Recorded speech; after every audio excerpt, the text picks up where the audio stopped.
Et si ta grossesse était une véritable école de foi aussi puissante que celle d'Abraham? Parfois, durant la grossesse ou bien même avant la grossesse, durant la période d'attente de l'enfantement, si c'est ton cas, il y a des situations qui nous demandent qui es-tu? Il y a des situations en fait qui nous posent la question si on a vraiment la foi. Et ça nous fait douter en fait. Et le but de cette vidéo, c'est vraiment de mettre la caméra sur Abraham. Et je crois qu'au travers de cet enseignement, tu vas être transformé au niveau de ta foi. Alors, je t'invite à suivre cette vidéo jusqu'à la fin afin de découvrir les conseils précieux que je veux te partager pour avoir cette foi inébranlable.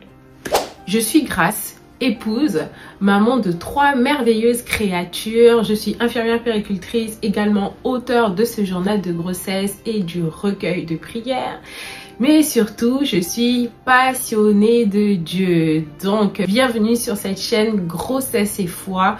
Donc, je te disais que j'allais te partager vraiment, au travers de cette vidéo, mon but est de t'aider à être rempli de foi. Mon but est de t'aider à être rempli de force comme Abraham a pu le démontrer dans la Bible.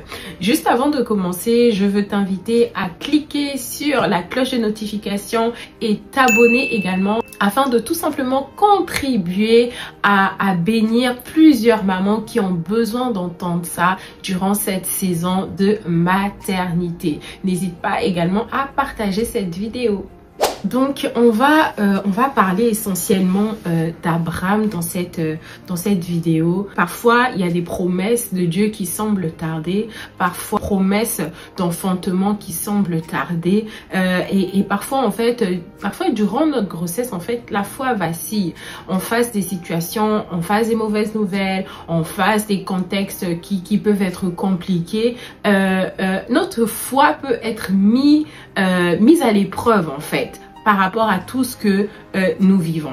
Et vraiment, on peut dire dans la Bible que Abraham était un juste qui vivait par la foi. Abraham était un juste qui ne vivait pas selon ce que ses yeux voyaient, mais il vivait selon ce que le Seigneur, selon la parole, selon la promesse que le Seigneur lui avait donnée. Donc, on va lire ensemble Genèse, le livre de Genèse 15. La Bible dit, après cela, le Seigneur se montre à Abraham. En fait, Abraham a eu une vision. Parce que à ce moment-là, en fait, il avait vraiment besoin de la parole du Seigneur. Et il faut savoir que ta foi est davantage boostée lorsque tu as un face-à-face avec Dieu. Ta foi est davantage boostée lorsque tu reçois un réma. Parce que ce réma-là, personne ne peut te l'enlever. Parce que ce réma, il est inscrit sur ton cœur et tu marches avec cette révélation. Et c'est une parole à laquelle tu t'accroches en fait jusqu'à voir l'accomplissement de ces promesses.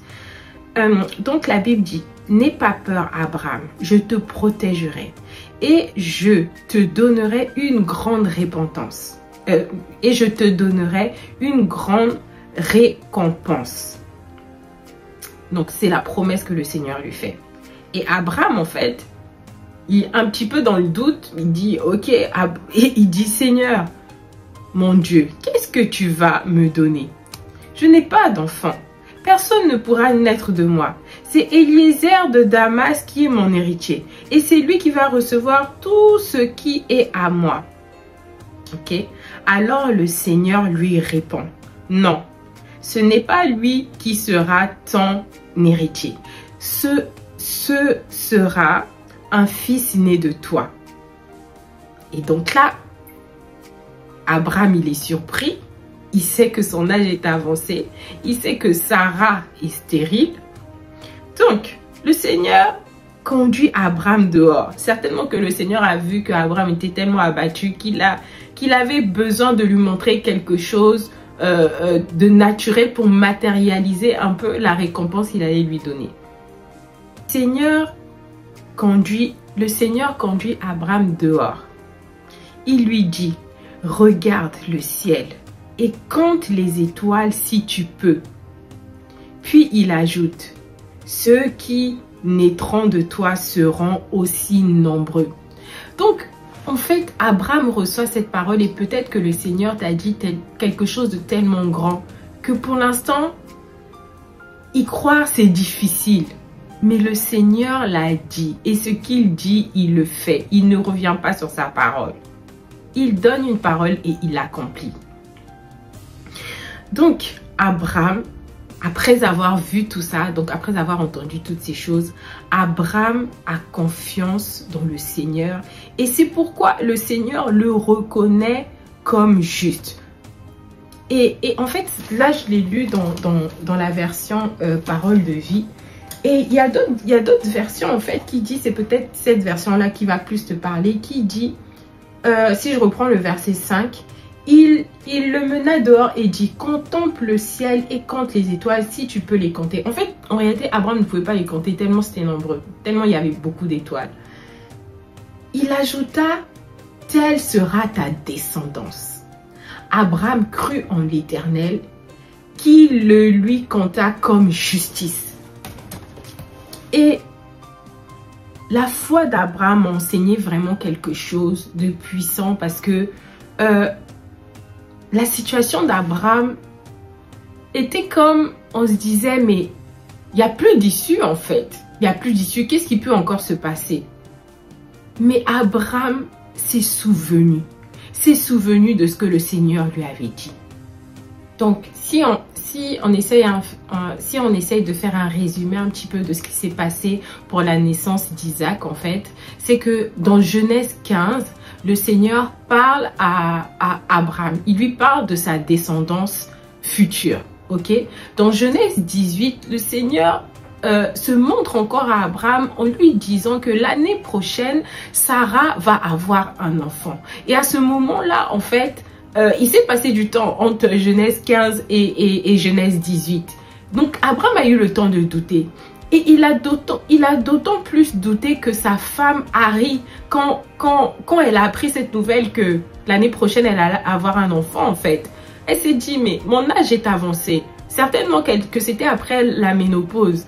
Et moi, ce qui m'interpelle personnellement dans l'attitude d'Abraham, en fait, et dans ce que le Seigneur a fait dans ce couple, c'est que Abraham est en face d'une femme qui doute. Abraham est en face d'une femme qui lui propose un plan B et qui veut aider Dieu en fait. D'accord? En lui proposant Agar. Et en fait, Abraham continue à croire. Abraham continue à croire que le Seigneur qui a dit cette promesse, il est fidèle pour l'accomplir. Et ce qui me marque, c'est que Dieu, dans sa bonté, dans son infinie bonté, il n'a pas regardé au doute de Sarah. Dieu a considéré la foi d'Abraham. En fait, je réalise que dans ce couple, la foi d'Abraham a couvert les doutes de Sarah. Et le Seigneur a quand même accompli sa promesse. Il n'a pas regardé aux doutes de Sarah. Dans sa miséricorde, il a accordé cet enfant à ce couple. Et peut-être que toi, tu es en train de regarder cette vidéo. C'est ton mari qui doute. Ou c'est toi qui doute. Ou l'un de vous doute. Ou même vous deux vous doutez. Je veux vous dire, faites comme Abraham. Abraham a eu la promesse dans Genèse 15. Il a eu une confirmation dans Genèse 18. Ce n'est que dans Genèse 21 que finalement Isaac est arrivé. Et comme je te disais en fait, ce qui m'a marqué en fait dans l'histoire d'Abraham, j'ai réalisé tout simplement que la foi, c'est vraiment le moteur qui te permet de regarder Dieu comme le Dieu de ton salut. La foi, c'est l'atmosphère qui active le miracle. La foi, c'est l'atmosphère qui accélère la promesse de Dieu. C'est l'atmosphère qui accélère l'accomplissement de sa promesse. Et parfois, on vit des tests en fait. Le Seigneur veut voir jusqu'où on va croire. Le Seigneur veut voir jusqu'où on va manifester cette foi. Et dans cette vidéo, je veux te dire, fais comme Abraham. Fais comme Abraham. Et Abraham, la particularité de la foi d'Abraham, c'est qu'elle a compensé celle de son épouse. La particularité de la foi d'Abraham, c'est qu'elle était tellement grande qu'elle a balayé les doutes. C'est qu'elle était tellement grande qu'elle a cru. Parce que, en réalité, les regards étaient sur Abraham. En réalité, les regards étaient sur Sarah. Tout le monde attendait de voir si ce que le Seigneur avait dit allait le faire. Tout le monde attendait la grande récompense que le Seigneur avait promis à Abraham. Il s'est passé du temps, il s'est passé des années. Peut-être que dans ta situation, le Seigneur, peut-être que tu te dis, mais Seigneur, à telle date, à tel âge, je devais déjà avoir des enfants. Seigneur, à telle période de l'année, à tel stade de grossesse, le médecin devait déjà me dire que mon enfant a atteint tel poids. Oh, mais Seigneur, normalement par rapport à tout ce que j'ai fait, les offrandes, les sacrifices, les actions de grâce, normalement à cette période de l'année, mon foyer serait déjà restauré. Mais Dieu n'a pas besoin de ton aide. Sarah a voulu aider Dieu en proposant Agar.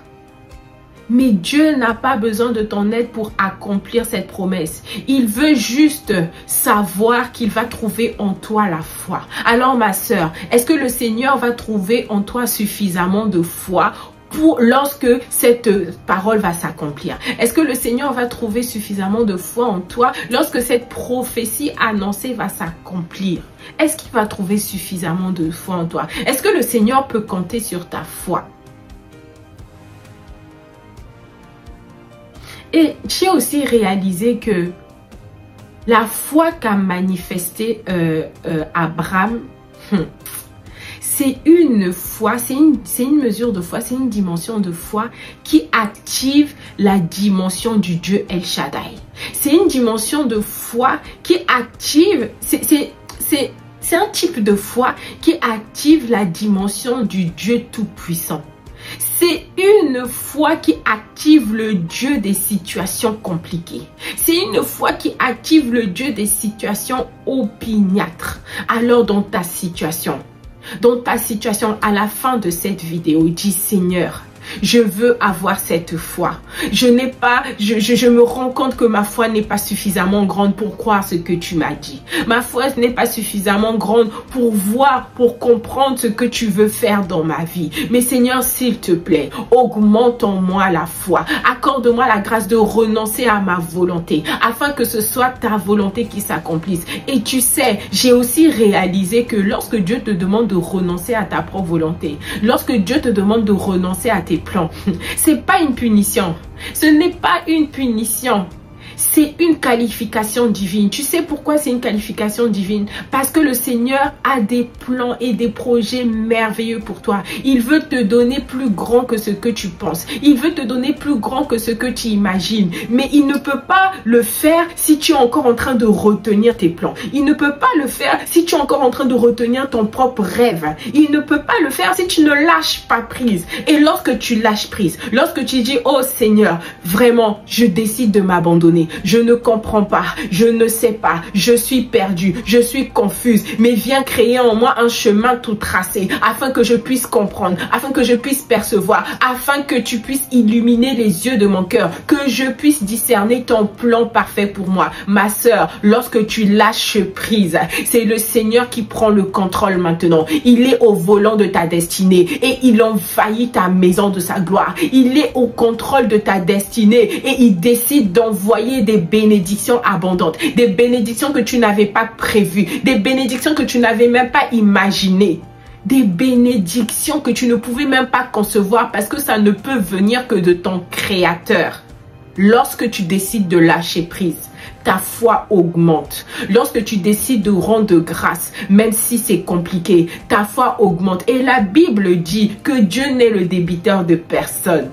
Ah oui, il n'est le débiteur de personne. Lorsque tu lui donnes la foi, c'est une monnaie d'échange. C'est une monnaie d'échange parce qu'il dit, oh, mais ma fille est en train de me rappeler les promesses que je lui avais données. Mais ma fille, au travers de son attitude de foi, elle est en train de provoquer mon action. Elle est en train de réveiller ma mémoire, comme dit la parole. Elle est en train de susciter en moi le désir d'en faire plus. Mais ma fille, je me rends compte qu'elle a vécu une situation compliquée, mais elle continue à rendre rendre grâce à Dieu. Mais son action de grâce me pousse à rajouter. J'avais prévu de lui donner un enfant, mais je vais lui en donner 2. J'avais prévu de lui donner une fille, mais je vais lui donner aussi un garçon. C'est ce que Dieu fait. Le Dieu de l'abondance, le Dieu des bénédictions abondantes, le Dieu du débordement de grâce. C'est ce qu'il veut faire. Et ta foi va provoquer ça. Ta foi va provoquer la double faveur dans ta vie. Ta foi, alors que tu es en train de renoncer, je veux te dire que Dieu va payer ton salaire. Il va te donner une récompense à la mesure, à la hauteur de la foi que tu es en train de manifester aujourd'hui.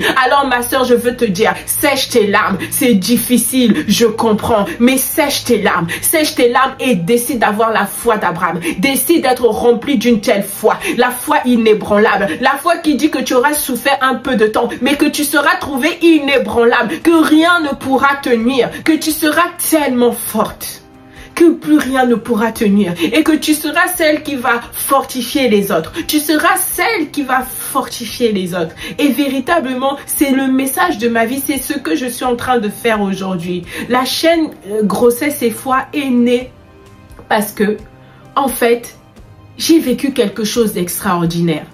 Quand le Seigneur m'a convaincu de ce que je devais mettre en place pour avoir un accouchement surnaturel, je me suis dit, mais comment accoucher des jumeaux surnaturellement et naturellement? J'ai pas entendu dans mon entourage. On fait ça comment? Et quand j'ai accepté cette pensée, quand j'ai compris que ça venait de lui, quand j'ai compris que son plan c'était de m'équiper, alors je me suis effacée. J'ai dit, Seigneur, viens. J'ai dit, Seigneur, oui, viens faire le travail que tu as prévu en moi. Oui, Seigneur, je m'abandonne. Je m'offre en sacrifice. Viens faire le travail que tu veux faire au travers de moi afin que je sois un sujet de bénédiction pour mes sœurs. Afin que je sois un sujet de bénédiction pour toutes les personnes qui entendront ce témoignage. Donc en fait, je vais te parler tout de suite de ce témoignage. C'est que je suis donc arrivée à l'hôpital et le Seigneur, vraiment, c'était ma conviction. C'est pas le cas je tiens vraiment à préciser que c'était une conviction personnelle. D'accord? C'est important que dans le cas de l'accouchement, qu'on sache que chacune de nous a son histoire. Chaque accouchement est différent. On a une relation particulière avec le Seigneur. Ce qu'il dit à l'une, il ne dit pas à l'autre. Et moi, le Seigneur m'avait vraiment convaincu que j'allais avoir un accouchement naturel des jumeaux. Je ne l'avais pas encore vu ailleurs. Je n'avais pas entendu de témoignages comme ça. Je regardais sur YouTube, mais j'avais pas de modèle en fait à qui je pouvais poser des questions. Donc ce n'est que le Seigneur qui m'a enseigné petit à petit. Et donc j'avais cette conviction que je devais me préparer physiquement, spirituellement, mentalement pour pouvoir voir cette promesse. Mais cette promesse ne pouvait pas arriver si ma foi n'était pas ferme en fait. Parce que c'est une chose de prier, de déclarer les choses, de dire oui Seigneur tu vas le faire, je crois, etc. Mais quand tu arrives sur place et que c'est l'heure de vérité, c'est pas la même chose. Donc le jour de l'accouchement, c'était l'heure de vérité. Au milieu de tous les médecins, au milieu de toutes les personnes qui m'entouraient, c'était l'heure de vérité.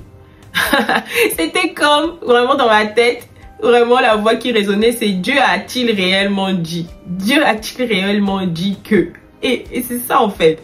Et je disais, Seigneur, est-ce que tu as vraiment dit que j'allais accoucher sans péridurale? Vraiment, c'est ce que tu as dit ou c'était juste pour comme me maintenir un peu? Tu vois ce que je veux dire? Mais non. En fait, il y avait plusieurs signes, plusieurs séquences de signes qui m'ont confirmé que c'était ce que je devais faire. Et dans le journal de grossesse, en fait, j'ai expliqué certains détails. Et là, donc, je vais aller rapidement, juste pour te dire que au fil des minutes, j'ai compris que je devais démontrer la foi. Je devais faire preuve de foi au milieu de toutes ces personnes. Parce que ce que le Seigneur m'avait dit dans le lieu secret, il était sur le point de le manifester. Mais est-ce qu'il allait trouver en moi suffisamment de foi? Il voulait que je sois le message de ce que j'allais annoncer demain. Parce que le Seigneur voyait déjà grossesse et foi. Le Seigneur voyait déjà le journal de grossesse. Je ne le voyais pas. Le Seigneur voyait déjà la communauté des Mom to Be en fait qui est en train de bénir plusieurs femmes. Il le voyait déjà. Mais moi, je ne le voyais pas. Mais parce que j'ai accepté de renoncer, j'ai dit Seigneur, là, c'est ton nom. Il ne s'agit pas de mon nom grâce, mais c'est ton nom. C'est ton nom en fait. Alors glorifie ton nom. Glorifie ton nom en ce jour d'accouchement. Je ne suis pas capable d'accoucher toute seule. Je ne suis pas capable d'accoucher sans douleur. Je ne suis pas capable d'accoucher sans péridurale. Mais je crois que si tu m'as dit cette parole, tu vas l'accomplir. Je ne sais pas comment tu vas le faire, mais je crois que tu vas m'équiper pour cela. Et le Seigneur m'a équipé, les choses se sont bien passées. J'ai pu accoucher rapidement, sans péridurale, par la grâce de Dieu. Vraiment, par la grâce de Dieu. Et en sortant de là, je n'étais plus la même personne. J'ai dit, waouh, je sers un grand Dieu. C'est pas des blagues. Quand Dieu te dit quelque chose, il le fait. Ce n'est pas des blagues. Il veut juste qu'on puisse faire notre part également. Et dans cette vidéo, vraiment, mon but, c'est que tu puisses faire ta part. Fais ta part par rapport à l'accouchement que le Seigneur veut pour toi. Tout le monde n'est pas appelé à avoir un accouchement naturel. Il y en a qui accouchent par césarienne et c'est le plan de Dieu, en fait. Parce qu'il s'agit de sauver la vie de la maman et la vie du bébé. Il y en a qui accouchent avec la péridurale. C'est aussi peut-être le plan de Dieu. C'est aussi le plan de Dieu. Dans certains cas, je suis juste en train de dire que il te sera fait selon ta foi. Dans cette histoire de maternité, dans cette histoire où on a dit qu'il y a de l'infertilité, il sera fait selon ta foi. De la même façon que le Seigneur a conduit Abraham dehors afin qu'il puisse compter les étoiles. Toi, le Seigneur, il t'a dit quoi? Qu'est-ce que le Seigneur t'a dit? Quel est le réma qu'il t'a donné? Où il t'a emmené? Quelle est la vision, le songe qu'il t'a donné? Quel est le verset biblique sur lequel tu t'appuies? Tu vois? Et c'est ça en fait. Et je vais te partager 3 clés pour entretenir ta foi. Parce que le but de cette vidéo, c'est que tu puisses entretenir ta foi. La première clé que je t'invite à faire, c'est de visualiser la promesse. La première clé, c'est visualise la promesse accomplie. Le pouvoir de l'imagination. La capacité à rester là assise et à t'imaginer en train de vivre ce que le Seigneur a dit qu'il fera dans ta vie. En train de vivre ce que le Seigneur a dit. Il t'a dit qu'il va te donner des jumeaux. Visualise ces jumeaux dans ta maison en train de courir, en train de sauter, en train de crier « Maman, maman, papa, papa ». Visualise-les. Oui, le pouvoir de l'imagination, c'est puissant. Imagine ta grossesse épanouie. Imagine ton bébé en bonne santé. Imagine, imagine-toi un accouchement glorieux, un accouchement paisible, un accouchement surnaturel. Imagine-toi avec, imagine-toi en train d'adorer, de louer Dieu dans la salle d'accouchement. Imagine-toi. Et juste tout à l'heure, en fait, pour dire que, quand je disais que le Seigneur voulait faire de moi le message et qu'il était en train de m'équiper véritablement pour cette grossesse. J'ai d'ailleurs fait une vidéo qui s'appelle « Ne rate pas l'appel que Dieu a pour toi ». Je vais te mettre ça en commentaire ou juste ici. Vraiment, dans cette vidéo, j'ai expliqué l'importance de répondre à l'appel de Dieu. D'accord? Donc, tu vas pouvoir voir cette vidéo et je suis certaine qu'elle va te bénir.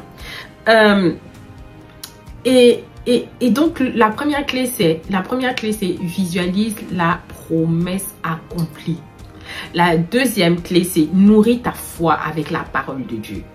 La foi a besoin d'être nourrie.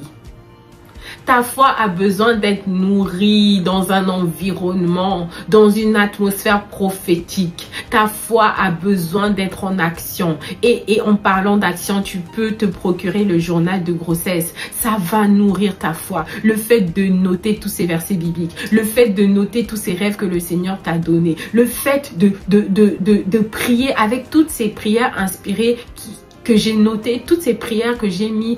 Je t'assure que ça va nourrir ta foi. J'ai le témoignage vraiment de plusieurs sœurs dont la foi a été activée. J'ai le témoignage de plusieurs sœurs qui ont vécu des choses glorieuses en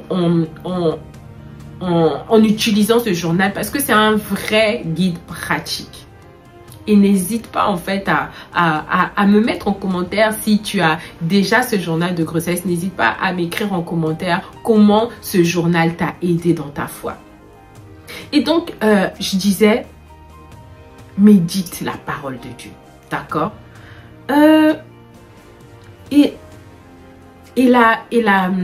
La troisième clé, c'est que tu parles comme si tu es déjà en train de vivre cette promesse. Tu parles comme si, en fait, tu es déjà enceinte.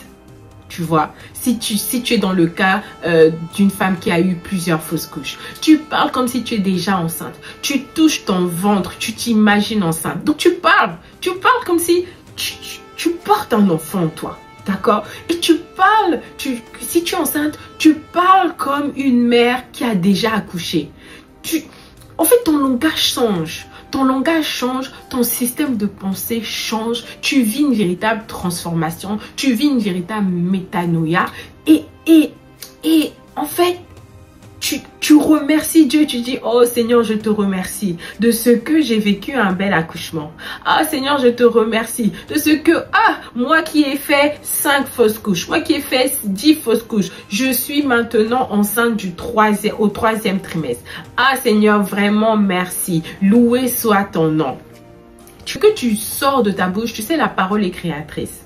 Ce que tu sors de ta bouche, c'est ce qui va s'accomplir. Ce que tu sors de ta bouche, c'est ce que tu vas voir véritablement. Parce que tes paroles vont modeler ta foi. D'accord? Ta foi va te pousser à avoir un langage.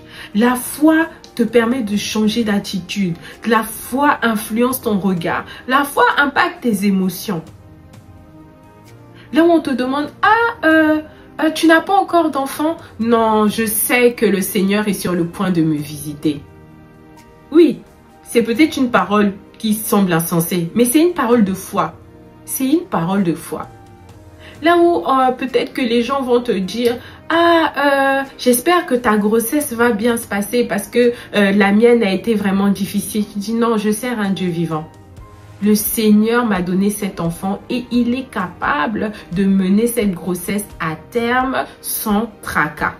Et je crois que le Seigneur me bénit d'une bénédiction qui m'enrichit et qui ne s'accompagne d'aucun chagrin. Donc je crois que le Seigneur va me faire grâce. Ce sont des paroles de foi. Ce n'est pas de l'orgueil, c'est de l'audace. Et quand on a la foi, on devient audacieuse. Parce que la foi, c'est la ferme assurance des choses qu'on ne voit pas. Tu n'as pas vu, mais tu crois. Tu n'as pas vu, mais tu sais que ça va arriver. Yeah, c'est la foi. Et vraiment, je veux déclarer que tu deviens le message. Je veux déclarer que tu deviens le message que Dieu veut faire avec toi pendant cette grossesse. Je veux déclarer que tu deviens cette femme qui a une foi inébranlable. Je veux déclarer, et tu peux le déclarer avec moi. Déclare avec moi. Je suis une femme qui ne marche pas qui marche non par la vue, mais qui marche par la foi. Je suis une femme qui choisit de croire même lorsque je ne ressens rien. Je suis une femme qui choisit de croire même lorsque je ne ressens rien parce que je sais que mon Dieu est fidèle. Et là, ma foi est plus forte que mes émotions. Ma foi est plus forte que mes émotions. Tu peux aussi l'écrire en commentaire. Écris en commentaire, je vois avec les yeux de l'esprit. Écris-le tout de suite, passe à l'action. La foi demande de l'action, alors passe à l'action. Je vois avec les yeux de l'esprit. Je suis enceinte de la promesse de Dieu. Donne gloire à Dieu pour ce qu'il a déjà accompli. Donc, vraiment, écris la phrase qui te parle le plus par rapport à ce que je viens de dire. N'hésite pas à revenir sur la vidéo pour mieux écouter. D'accord? Et vraiment, je t'encourage à partager cette vidéo. Je t'encourage à partager cette vidéo parce qu'il doit y avoir plusieurs femmes remplies de foi. On doit voir des femmes enceintes remplies de foi. Ça nécessite la foi. Et si vraiment tu le souhaites, si tu le souhaites, tu es la bienvenue dans notre groupe privé, les Mom to Be. C'est une communauté des femmes enceintes qui ont décidé de vivre pleinement leur foi durant leur grossesse. Nous avons des temps de prière, nous avons des temps d'enseignement et des temps de partage. C'est vraiment un espace bienveillant où les femmes enceintes peuvent parler librement de leur sujet de prière. Alors si c'est vraiment quelque chose qui te parle, tu peux regarder dans la description, tu peux cliquer sur le lien pour nous rejoindre dans cette belle communauté. Je sais que tu as été béni par cette vidéo. C'est pour ça que je t'encourage à la partager. Je te dis à la prochaine vidéo. Prends soin de toi. Sois béni.